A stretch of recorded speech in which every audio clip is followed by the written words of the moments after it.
Hello and welcome back to Spirit Mom.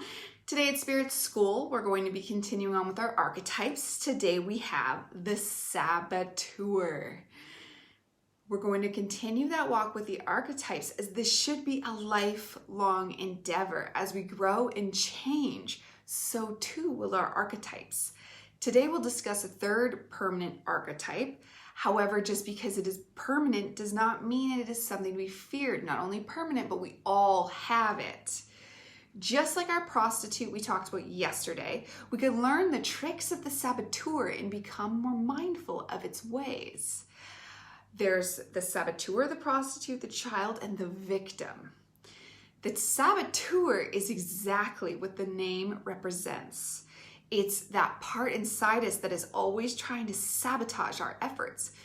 Depending on who you are and where your particular damage lies, your saboteur will manifest in different ways. An obvious way I've seen it come about is those people that are perpetually late. This common and easily fixed issue is self-explanatory.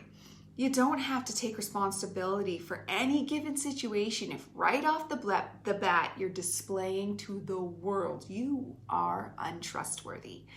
If you are one of those people that are late for everything, what you are really saying is, I'm unreliable. Expect nothing from me. The excuses your ego will tell you are just that, excuses. Being late once or twice over the course of a week is one thing.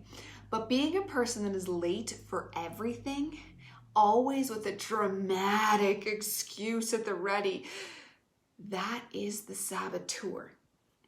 When you allow this behavior within yourself, you are allowing the saboteur to announce to the world you can't manage basic life. There is no excuse that will work for always being late. No excuse. In today's world of smartphones and watches and TVs and all the alarms and reminders that we have available to us, there is no excuse. For example, I have a tendency to look at the clock and see that it's 12 o'clock.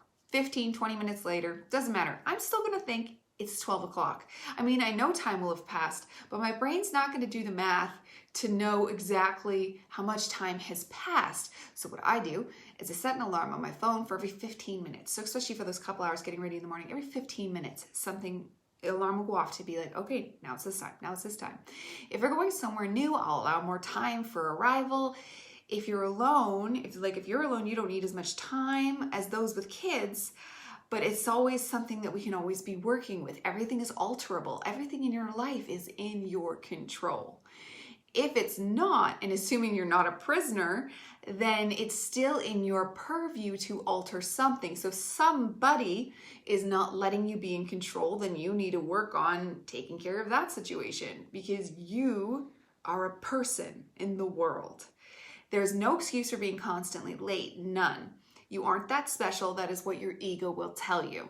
Whether you are especially bad or especially good, always some side of special. Stop the saboteur in its tracks and start learning where it's trying to trip you up. Our saboteur is an interesting quirk to deal with, but it can be monitored. We can use it as a helpful tip for self-improvement. Where you see its hand reaching into your life, use that as a blast for your shadow and your ego.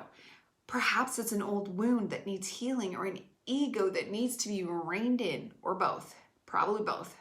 Either way, the saboteur can point us in the direction of that place for improvement. There is always that spot to be found for improvement, and that is where we can catch the saboteur. Now, it's not just with those people that are late every day for something. That's a type of people. Other people will be, for me, I have like math anxiety. And if I need to do a bunch of math, I get all, and maybe it's a bit of a damsel. I think I have a bit of the damsel in me. And I'll be like to my husband, oh, I just can't do it. You must do it. I just can't. Oh, it's a government website. Oh, I just can't. I just can't. I'll get all like flustered and all of a sudden like forget how to read and I can't do math. I can read. And I can do math. But this part of me goes like, oh no, you can't do it. And it'll literally, and I can calm it down though. I can pull in the reins and be like, no, not today, sir or ma'am. I can do math. Thank you. I can read. Thank you. I can fill out a government form. Thank you. I'm an adult enough to fill out a government form. So you can shh yourself. This is me talking to myself. You can shh. All right? I'm going to do it. And I'm going to do great. Thank you. We'll catch ourselves in these moments. Or it happens backing up to park.